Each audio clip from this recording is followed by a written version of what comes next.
Bismillahirrahmanirrahim. Seperti kita tahu dalam bab fikih, perkhilafan ulama itu rahmat. Ya, saya ulang lagi, perkhilafan ulama itu rahmat. Contohnya ya ini, saya ulang lagi ya. Nomor 11 itu. Wasani asyar iku assalamu. Ya, terus di sini disebut wa aqalluhu iku assalamu alaikum, pakai assalamu alaikum. Wal asohu te kaul sing asoh iku jawazu salamun alaikum, oleh nglafatno mu salamun alaikum. Terus kultu dewi Imam Nawawi al asoh al mansus la yujzi'uhu wallahu a'lam. Jadi menurut Imam Rafi'i boleh salamun alaikum, tidak pakai apa? Al. Itu juga diklaim sebagai al asoh. Tapi menurut Imam Nawawi yang al asoh harus assalamu alaikum, tidak boleh salamun alaikum. Terus wallahu a'lam wa annahu la tajibun niyatul khuruji. Jadi ketika Anda salam tidak harus niat keluar dari apa? Salat. Dengan kamu salam berarti otomatis keluar dari apa? Salat. Nah ini menjadi problem menurut pemikiran banyak ulama, karena ketika masuk sholat harus niat masuk sholat. Karena ketika kita takbir kan bisa takbir demo, ya kan macam-macam kan. Makanya untuk membedakan itu kan niat. Memang ini kata ulama, bukan kata saya. Sekedar melafadzkan takbir ini kan demo ya takbir. Kamu kagum sesuatu juga takbir. Orang Indonesia itu kadang orang nggak sholat pun bilang subhanallah, memang sudah jadi bahasa nasional. Kalau kaget tuh bilang. Soalnya saya punya kenalan Cina itu kalau punya uang ya mohon alhamdulillah. Tak tanya kok bilang alhamdulillah. Orang-orang Islam tuh kalau seneng bilang alhamdulillah. Yang ribet itu kubu sebelah. Kalau orang NU mau layasol itu mati tanya, Gus itu doa orang makan. Kok bisa? Biasanya orang NU kalau makanan sudah keluar mau layasol, ribet. Aduh repot itu. Jadi kadang-kadang wiridan itu sudah jadi bahasa nasional. Jadi Cina orang nggak sholat tuh kalau punya uang ya bilang alhamdulillah. Kadang orang yang nggak sholat tanya, datang ke saya, insya Allah. Ya ribet, makanya ulama itu berdebat. Lafaz-lafaz seperti ini itu apakah wiridan, apa adat? Nah untuk membedakan adat dan yang lain, maka dibutuhkan niat. Makanya Allahu Akbar harus niat untuk masuk sholat. Nah normalnya salam juga harus niat keluar sholat. Biar karena masuknya niat, ya keluarnya harus niat. Itu menurut sebagian ulama. Tapi sebagian yang lain, enggak lah kalau selesai tidak perlu niat. Tapi tadi sebenarnya ada problem, jangan-jangan salam ini salam adat. Kebetulan ada temannya masuk terus bilang assalamualaikum, nanti temannya jawab waalaikumsalam. Itu ada kisah nyata. Ini memang naif betul ini. Ada orang alim sholat. Nah, ketika ada yang mau lewat itu kan dihadangi begini ya. Jadi dihadang gini ya, itu Fibidin. Yang lewat tuh karena saking nggak pernah yang ngaji, tidak salaman. Kagetnya kan main itu. Ada orang sholat, ada orang mau lewat, kan kesunatannya dihadang begini. Sisi ini santai saja malah ngajak salaman. Terus ribet ngadepi orang tidak tahu itu ribet. Ya tambah bingung kan, diliwati saja bingung, apalagi sekarang diajak salaman. Kan memang nggak sambung, kulturnya itu nggak sambung. Nah itu kalau dia memang assalamualaikum terus pikir kamu waalaikumsalam. Ya ribet, memang ngadepi orang tidak tahu itu ya ribet. Makanya ya agama ini, ngelola agama ini memang. Nah barokahnya ngaji fikih itu beginilah, saya sering cerita. Misalnya kita hafal fikih, takbir itu wajib, rukun. Tapi bentuk ngangkat tangan itu sunat. Itu barokahnya Masya Allah. Andai kan kita menentukan kaifiahnya, mungkin kita sok suci. Itu pernah ada peneliti cerita ke saya, Gus saya ini orang NU itu pusing. Kenapa? Takbirnya beda-beda. Ada yang terlalu semangat, Allahu Akbar. Apalagi yang was-was, wah itu semangatnya Masya Allah. Malah ada yang tanya, itu takbir berkali-kali itu madzhab apa?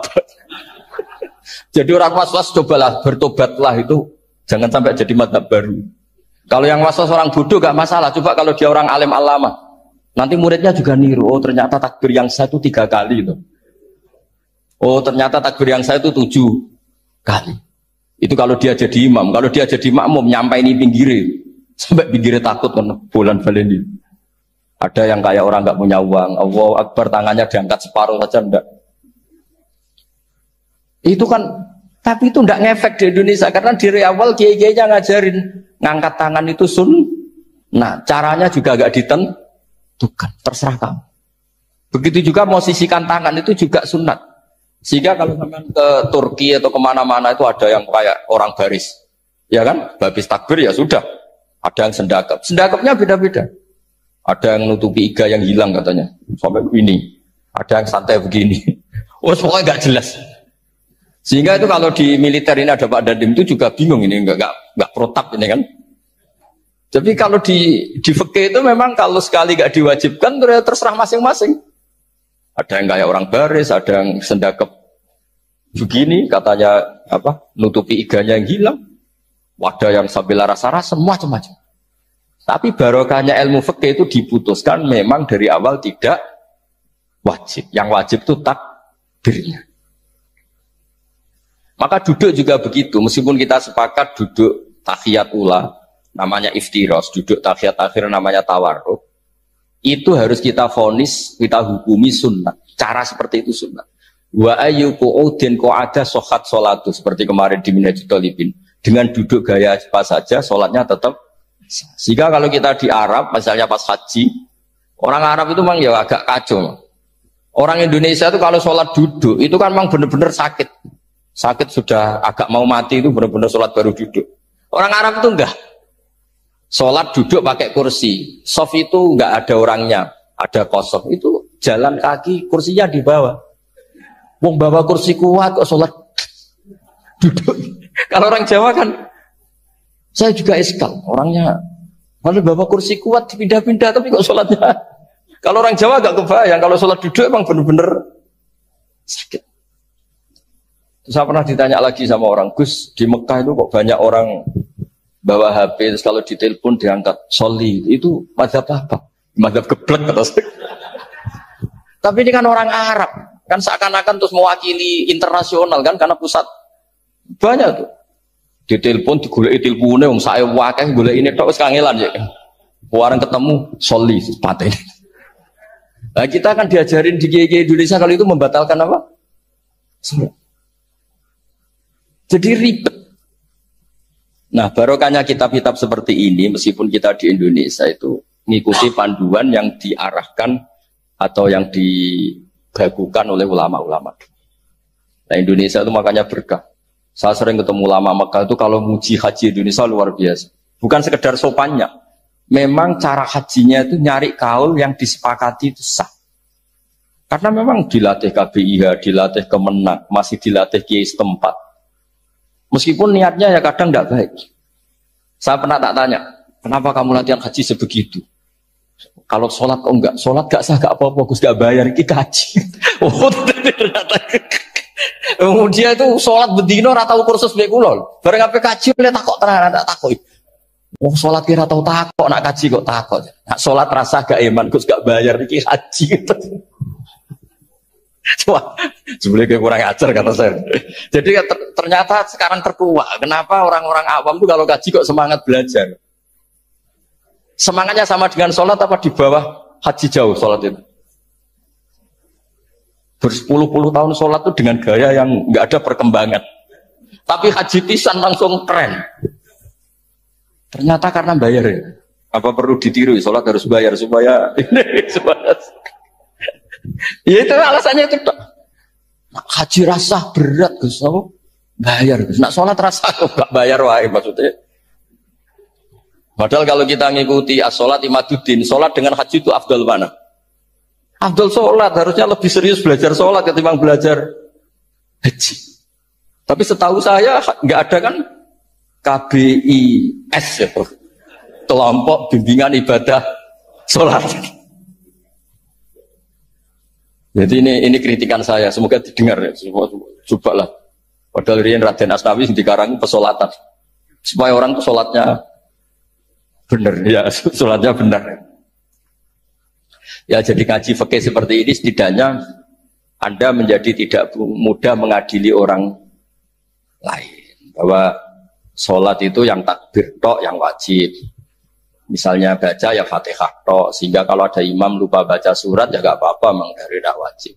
Jadi pemilahan wajib dan tidak ini penting supaya tidak menghakimi pada yang lain.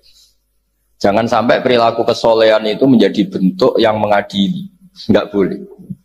Itu Pak Kapolres. Kalau di ilmu fikih itu ada ulama penjaga ilmu itu ekstrim-ekstrim. Dulu ada sahabatnya Nabi namanya Jabir bin Abdullah. Ini ada di kitab Bukhari.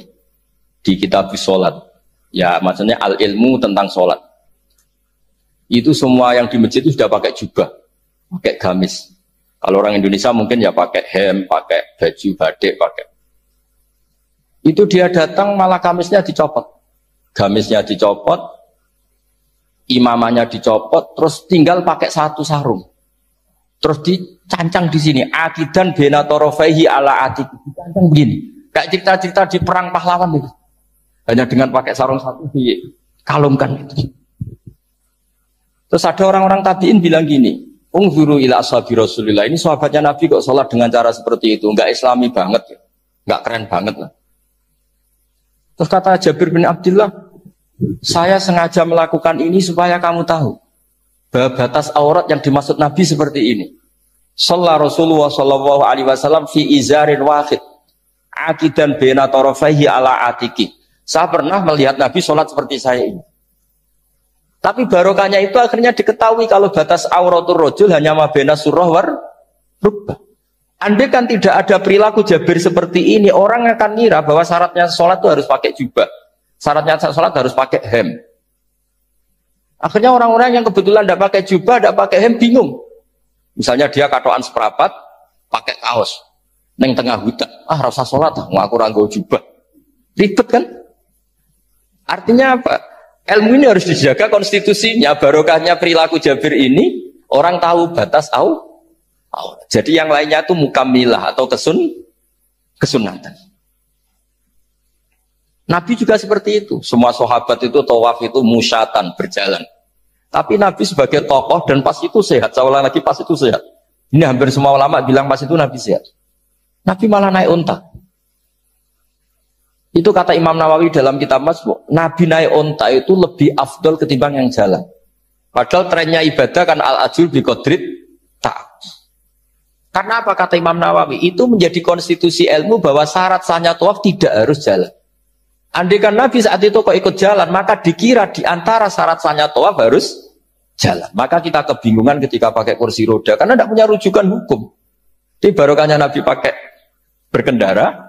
Orang menjadi tahu, oh itu berjalan itu tidak menjadi syarat sah. Berkendara juga boleh. Ya ada juga sahabat yang sengaja omong-omongan. Maksudnya tawaf kan kudunya meneng wiridan. Tapi ada aja omongan. Untuk menunjukkan kalau ngomong itu tidak membatalkan tawaf. Sampai seperti itu, lama menjaga konstitusi ilmu. Makanya nyuwun sewu kayak kita-kita ini yang anaknya tokoh.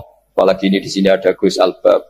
Termasuk ada saya, yang anak-anaknya tokoh itu memang sudah harus mulai biasa. Karena dulu kalau soleh kebanget, itu ngel-ngel orang. Abu Bakar, saya tak cerita Abu Bakar itu soleh banget. Saking solehnya itu, ini nggak akan ada yang niru, saya yakin. Beliau itu hari pertama diangkat khalifah, hari berikutnya masih dagang di pasar. Singkat cerita ditegur supaya tidak usah dagang, dicukupi negara. Beliau setuju dapat gaji. Setelah mau meninggal, semua gajinya itu disuruh ganti uang pribadi karena beliau merasa tidak nyaman. Wong mengkhidmati negara kok minta uang. Ganti soalnya uang pribadi, diganti. Nah itu ya tentu tidak wajib. Pejabat juga agak minat niru. Nah tapi lucunya apa? Sayyidina Umar ketika Abu Bakar sudah meninggal itu kritiknya lucu. Kamu itu solehnya berlebihan. At taman badat. Sing repot sing genti. Nak soleh kok aja teman-teman. Mesti nak soleh ya dikira-kira lah, cuma teman-teman, sakit sing genteni, berepot. Makanya saya sering jagungan sama putra-putranya Mbah Mun itu, nak keluarnya gitu. Abai gue salim, gue anteng, pengaruhnya gede, terus diterima semua pihak, repot sing gede. Mengenai kalau ini khusnudon, nak kiai kok pas-pasan, itu mesti wis dianggap strategi lah dengan cara seperti itu. Loh iya loh, kalau misalnya kita hanya Kapolres itu anak kita kan bisa Kapolda. Tapi kalau kita sudah Kapolri itu anaknya juga jadi Kapolda, belum kayak bapaknya kan.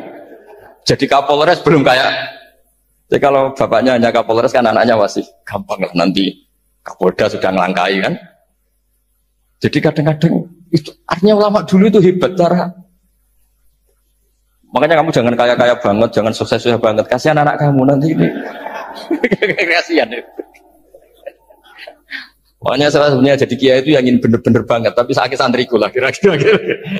Ini bukan justifikasi, tapi ini cerita saja cerita. Jadi di antara makalahnya Sayyidina Umar yang terkenal itu komentar Abu Bakar itu at-abtaman badak. At-abta ngel-ngel no siro man ing wong badaka sausti siro. Kowe iku terlalu bener sing repot aku iki penggantimu.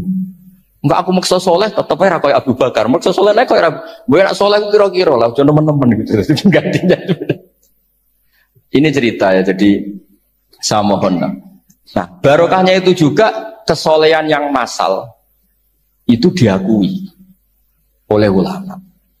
Termasuk begini misalnya nyuwun sewu, Nabi itu menyebut kesolehan itu ya termasuk wa fi buti ahadikum sodako, kayak ngeloni bojomu ya sodako. Ayati ahaduna syahwatahu wa walahu ajrun. Masa urusan gitu dapat pahala ya Rasulullah? Jawabnya Nabi enteng. Alai salawadu'aha fi haramin akana alaihi wisrun. Kalau dia begitu selain istrinya kan dosa. Ya berarti kalau sama istrinya ibadah, tidur ya ibadah, kumpul istri ibadah, bercengkrama sama keluarga ibadah. Akhirnya ulama bikin satu hukum yang luar biasa. Di antara hukum yang di kitab usul fikih itu begini. Mubah itu udah ada. Ithmamin mubahin illa wa yatahaqqaqu bihi tarku haramimma. Fa'il zamu minas sukun tarkul qatli wa minas sukut tarkul qadzaf wal ghibah. Sehingga kita ulama misalnya melihat orang kampung sekatokan seperapat ning omah ngomel mbek bojone mbok ngomel mbek anake, ini luar biasa karena tidak di diskotik, tidak di tempat-tempat yang seperti itu. Ana wong ning omah nglamun rokokan wis delok tikus liwat misalnya. Lumayan ra delok gambar porno. Itu ada ulama yang berpikir itu karena tidak ada sesuatu yang mubah kamu lakukan kecuali saat itu Anda meninggalkan keharaman. Makanya kata ulama mubah itu tidak ada karena saat melakukan mubah artinya Anda tarkul haram. Wa tarkul haram wajib, berarti fal mubah wajib. Sehingga ulama misalnya sampean turu mulai barisan nanti subuh, hadza taraka zina wa taraka sariqah wa taraka kadza wa kadza. Semoga malaikat pakai usul fikih itu. Nah, kalau malaikat pakai usul fikih itu kamu tidur habis isya sampai subuh hadza tarakal ma'asi kasirah. Yang ribet kalau malaikatnya bagian khusuk. Hadza tarakat tahajud wa tarakal witra wa tarakal itu ribet itu. Nah, kita semoga malaikatnya yang percaya pendapat tadi. Jadi ada dua pandangan, ada ulama mengatakan mubah itu tidak ada karena tidak ada orang yang sedang melakukan mubah kecuali saat itu pasti meninggalkan keharaman. Makanya ini sirinya kenapa dulu kiai-kiai top itu sering jagungan. Orang tahu semua lah, Mbah Zubair sering jagungan, dulu Mbah Tur ya sering jagungan di depan masjid Menoro. Karena ingin mensuasanakan bahwa untuk menikmati hidup itu tidak harus dengan keharaman. Jagungan mbek konco ya seneng, gejul-gejulkan mbek konco ya seneng. Ini anggap saja perlawanan terhadap supaya tidak nikmati maksiat. Wa qutbu hadaddin al-istidzad bil mubahat kata Imam Ghazali. Inti beragama ini adalah nikmati sesuatu yang dihalalkan oleh Allah Subhanahu.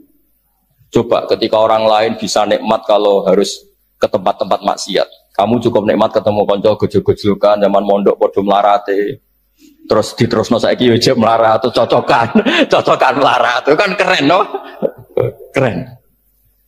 Sisi tok diusir mertuane, tok diusir IP ini terus cocokan. Ndak kowe piye Kang gak apa-apa sabar kabeh kodok-kodok wae yo kan. Wah itu ibadah yang luar biasa ya. Mergo ridho sama kodok. Agar dia tidak perlu cari nyuwun sewu hiburan yang maksiat. Nah, saya berharap ulama-ulama Indonesia itu mengikuti jejak ulama dulu. Ulama dulu itu kalau ibadah itu ya seperti itu.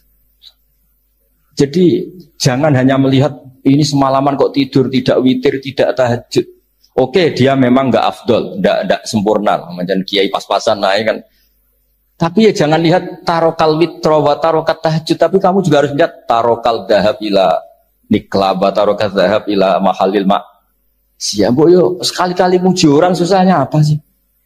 Suudzon itu dikurangi lah, sekali-kali muji orang lah.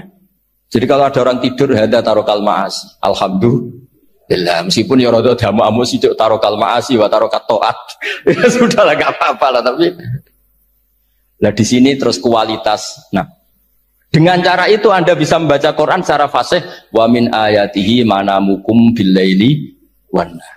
Loh, kenapa sekedar tidur kok dianggap wa min ayatihi? Di mana-mana ayat itu kan hal-hal yang luar.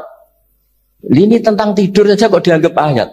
Itu bisa dimaknai keren kalau Anda pakai kaidah usul fikih, yaitu dengan tidur berarti Anda meninggalkan sekian maksiat. Sehingga disebut wa min ayatihi manamukum billaili wan nahar. Nah, saya berharap konstitusi seperti ini jalan terus. Biasa baca ya, sampai salam selesai. Wa akmaluhu assalamualaikum warahmatullahi marroten yaminan wasimalan. Multafitan fil ula hatta yura khadduhul aiman. Tapi itu hanya akmal loh ya. Jadi ukuran paling sempurna kalau salam itu melengak ke kanan sampai dengan pengandaian ini bisa dilihat dari belakang. Tapi tetap saja itu ukuran apa? Akmal, tidak menjadi syarat sah. Jadi ya sampai melengak gini sampai kira-kira terlihat dari apa? Belakang. Tapi ukuran itu tetap akmal hatta yura khadduhul aiman. Wa fisaniyah satruse alisar terus nawian assalam alaman an yamini wa yasari minal malaikati. Dia meniatkan salam itu kepada orang-orang di sisi kanannya mulai malaikat dan manusia dan jin. Wayan wil imamu assalama alal muqtadin wahum arrodda alaih wahum yanwauna napa arrodda alaih. Jadi wahum yanwuna arrodda alaih. Jadi imam niat salam untuk makmum niat membalas salamnya apa? Imam. Tapi itu saya ulang lagi hanya akmal. Terus asal isya asar tartibul akan kama dzakarna. Jadi pentingnya, jadi jangan kira terus ngaji kalau wasunanuhu wa akmaluhu tidak penting, itu penting sekali. Barokahnya status akmal dan sunnah ini kita tidak mudah menvonis orang lain karena kita tahu ibadah itu hanya berstatus sunnah. Coba kalau nggak ada ketentuan itu, kita akan mudah menyalahkan orang. Salam kok orang melengak belas itu sholatnya sah atau orang.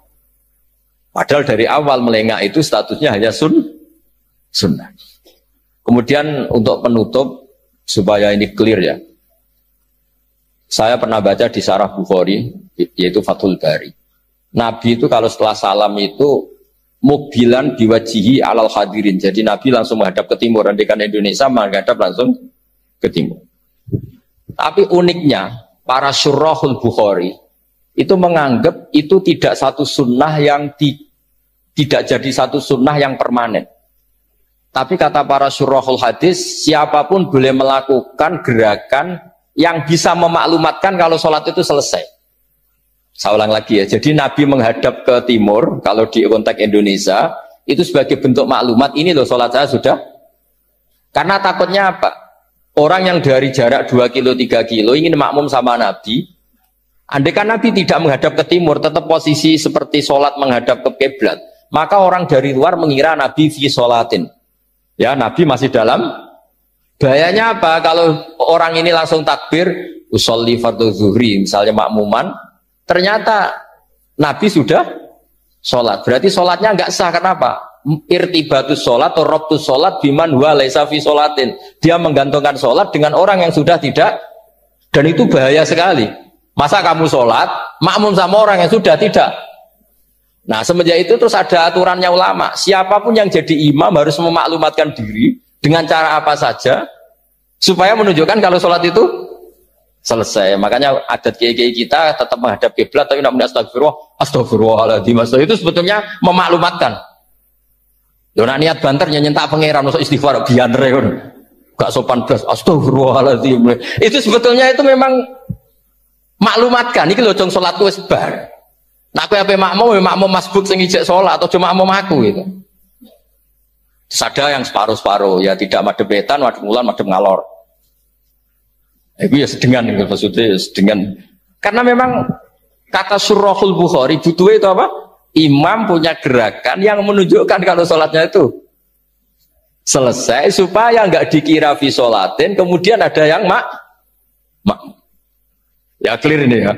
Jadi tidak perlu diperdebatkan kenapa sih ada yang menghadap timur, ada yang menghadap ke utara, ada yang tetap menghadap ke kiblat.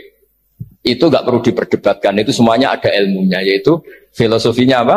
Ada gerakan yang menunjukkan kalau dia sholatnya selesai supaya tidak ada yang ikut.